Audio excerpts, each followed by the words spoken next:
ఒకప్పుడు తెలంగాణలో మొక్కజొన్న గట్కనే ప్రధాన ఆహారం. 3 పూటలా గట్కనే తినేవారంటే దాని ప్రాముఖ్యత ఏంటో అర్థం చేసుకోవచ్చు. ఇది కేవలం వంటకం కాదు, మన సంస్కృతిలో ఒక భాగం. గట్కతో లాభాలు. గట్కలో పోషకాలు పుష్కలంగా ఉంటాయి. ముఖ్యంగా పీచు పదార్థం ఎక్కువ. ఇది జీర్ణక్రియను సులభతరం చేస్తుంది, మధుమేహాన్ని నియంత్రిస్తుంది. ఐరన్, మెగ్నీషియం, బి విటమిన్స్ వంటివి కూడా ఇందులో లభిస్తాయి. ఇవి గుండె ఆరోగ్యానికి, రక్తహీనతను తగ్గించడానికి తోడ్పడతాయి. బియ్యంతో పోలిస్తే గట్కలో కేలరీలు తక్కువ. Rice versus gatka. ఆధునిక కాలంలో బియ్యం ప్రధాన ఆహారంగా మారింది. అయితే వైట్ రైస్లో కార్బోహైడ్రేట్స్ ఎక్కువ, ఫైబర్ తక్కువ. ఇది బరువును పెంచుతుంది, డయాబెటీస్ను ఆహ్వానిస్తుంది. కాబట్టి గట్కను మన ఆహారంలో భాగం చేసుకోవడం చాలా ముఖ్యం. ప్రేక్షకులకు ప్రశ్న.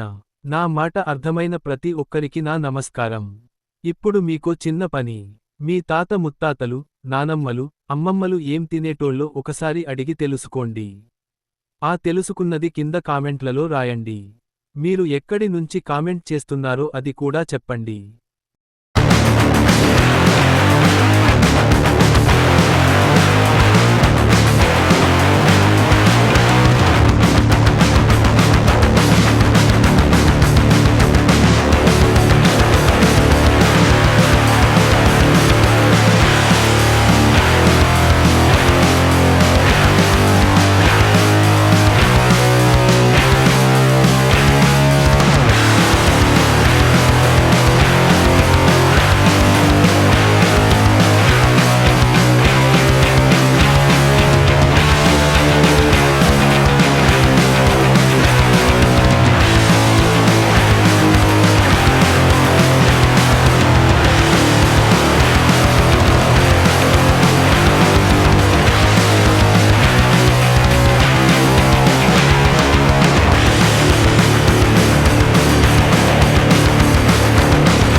తెలంగాణవారి సంప్రదాయ ఆహారం.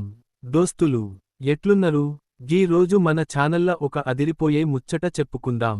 అదేందంటే మన ముసలోళ్ల కాలం నాటి పక్కా తెలంగాణ తిండి గట్కా. వెనుకట మన తాతలు, అవ్వలు 3 పూటలా గట్కనే తిని గట్టిగా ఉండేటోళ్ళు. ఇది ఉత్త తిండి మాత్రమే కాదు, మన సంస్కృతి, మన బలం. గట్కతోని లాభాలు. గట్క తింటే ఒంటికి గజబలమొస్తది తెలుసా?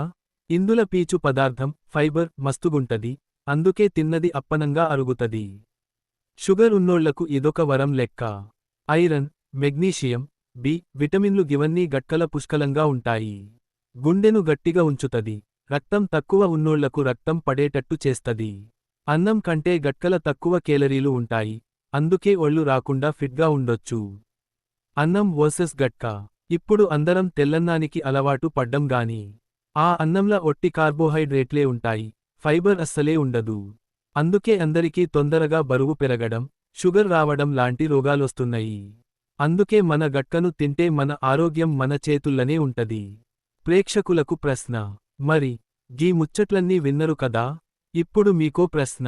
మీ తాతలు, ముత్తాతలు, నానమ్మలు అసలు ఏం తినేటోళ్ళో ఒకసారి పెద్దోళ్లను అడిగి తెలుసుకోండి. ఆ తెలుసుకున్నది కింద కామెంట్లలో రాయండి. అట్లనే మీరు ఎక్కడి నుంచి కామెంట్ చేస్తున్నారో అది కూడా తెలియజేయండి.